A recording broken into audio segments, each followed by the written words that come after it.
from the very beginning, there's a prophecy of the eagle and the condor. So the eagle, the condor, it started with a bunch of uh, you had the fifth son and then the sixth son. So there's if you go back from 1492, there's the way the prophecy goes with Cuauhtemoc is there's going to be 500 years of darkness, right? And then the 500 years of darkness. So all these elders got together in the early 80s in Quito, Ecuador, and these from North and South America. They said, how are we going to reunite the the consciousness of our people from north to south and regenerate the prophecy of the eagle and the condor. So they said that we're going to have a run in 1992. So they started from Alaska, and then on May 1st, which is May Day, and also in Argentina at Tierra del Fuego, and then from that run in 1992, it ran at the same time from South America and from Alaska all the way down, and they met up in Teotihuacan on October 12th, 1982. Then that was the first run that happened. So, and a couple of years later, some of my elders, they got together and they're like, okay, I was a kid. So a bunch of my elders got together and say, how are we gonna do this run again? Because the run was only planned for 1 year, 1992. So my father wrote some grants, and some of my elders, so Gustavo Gutierrez and Tupac, they all got together and they said, "How are we going to do this?"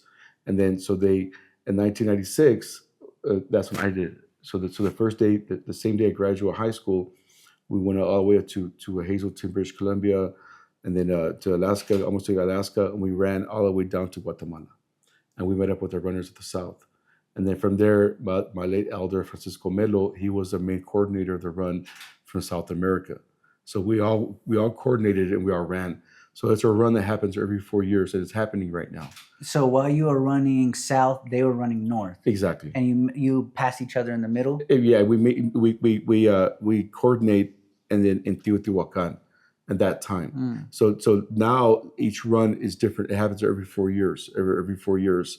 So the only time it hasn't happened was during COVID, but the run, all the main staffs were here at the house. Actually, we had all the runners with the main staffs here in my front yard, and we ran and we had a ceremony with them. So all the elders, they all know me.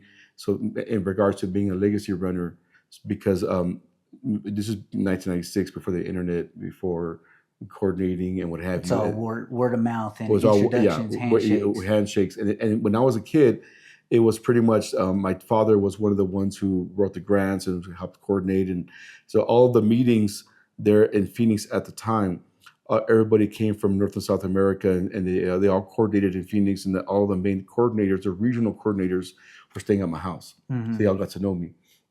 So it wasn't they're asking me, are you going to run? It was mostly, you're going to run. Like that was just the way it is. Yeah. Like so did you train for it, or you were I mean, I'm not that big of a runner per se. Because 20 miles a day for 7 months is intense. Yeah. After a while, you start building up a strength, momentum, and then in Phoenix, I graduated high school in Phoenix, so like you run a couple of miles here, a couple of miles there, and what have you. And then when you're with the run and you're running with the staff in the middle of the highway in British Columbia, and then you're going up a hill and wind's pushing up against you, and if people are relying on you, then you learn how to run pretty fast. Yeah, I don't know if I would be able to make it today. Maybe a younger version myself. Younger version. It's a lot of discipline, and it's happening right now. And then those of you who are listening, if you want to go ahead, I'm pretty sure that I think the runners right now are barely getting into southern British Columbia. The run is going to go through, I think I have the dates on my phone. It's going to run through California, and then it's going to be another runners that are going to go through the Fort Mojave Reservation, through Phoenix, and then from there they're going to go all the way down to, I think this run here this year is going to go all the way down. They're going to coordinate in Quito, Ecuador. Because before it was Teotihuacan, Mexico, which is 40 miles north of Mexico City. And then little they started going to like Panama, then in Guatemala, and then now they're going to go all the way down. The northern runners are going to go all the way down to Quito, Ecuador. So how many miles altogether? That's like a few hundred, right? A few thousand? Yeah, I mean, they average around 200 or 300 miles a day. It depends. because you might go to one reservation where one reservation is only like about 30, 40 miles away.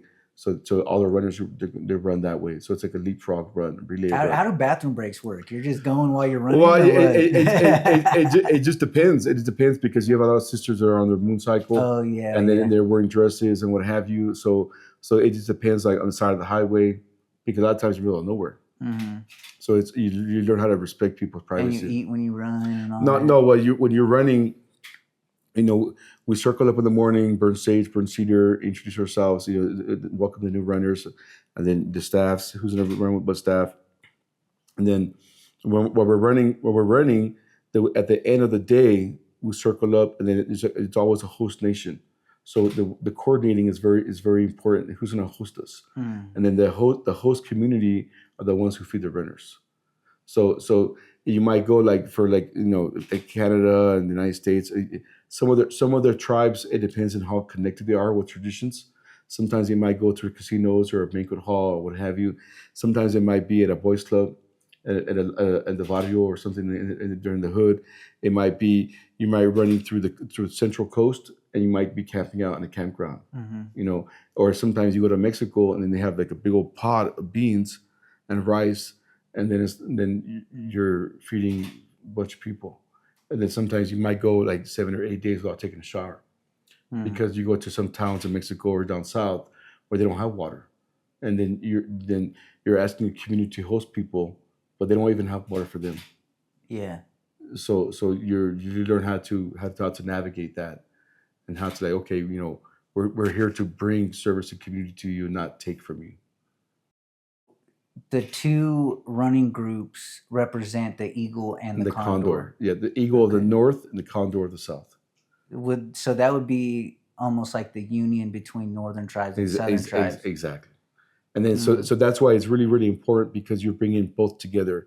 And then when you're bringing both together, you're educating a lot of natives that we share the same issues, whether it's boarding schools, whether it's haciendas, whether it's plantations. We share that, whether it's pipelines, whether it's language barriers, financial reasons, everything. And then even now, a big wave length, the big educational system right now is going through of connecting, and educating a lot of people from Mexico or from down south that we are natives, and educating people from up north that there's natives that look like them, that live in the south, that might wash your dishes at a restaurant, that might pick your food, and then we're over here. So you're making that bridge.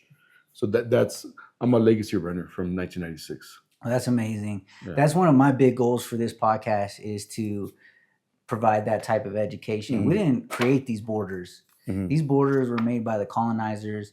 It was made by the Spanish. It was made by the French. It was made by the British. None of that existed. Nobody talked to us. They just came and claimed the land and separated our people. They even separated our people within America by making us break up into and establish tribes and register the rancherias and tribes, and then create this intertribal kind of thing where we're all fighting for the same resources. Exactly. We're all fighting for the same pool of small grants to be able to just build housing or infrastructure, develop water. If we unite together as a people, then we can have more control. Exactly.